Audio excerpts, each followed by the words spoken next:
Dear Kempo, I just have a very quick question. I know in Buddhism, like we take refuges to Buddha, to Sangha, to Dharma, and we know, especially in Tibetan Buddhism, like our teacher is very important. We should respect our teachers.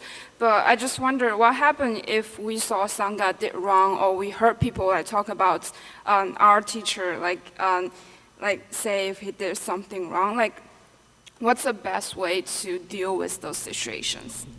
뭐랑 얘기인가 출국 상말을 리면 라마 상말을 때 답한 주고 제기도 잠바치 그때 뭐랑 그 얘기가 끌어왔다 때인데 제기도는 간대진 때 직접으로 온라인도 제고했어.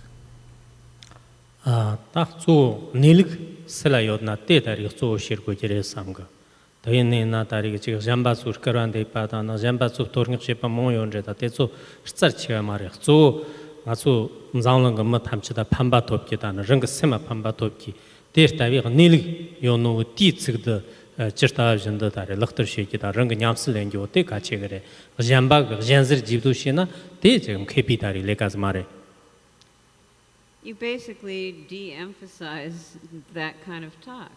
You just keep focusing on what is true and right, what is the fundamental truth. And that has to do with how you can benefit beings in the world, how you can benefit your own mind, and this whole process that you're engaged in having a teacher and following the path. So it's no longer important to, even have to consider what those things are that are being said. Just let it be and keep on your direction.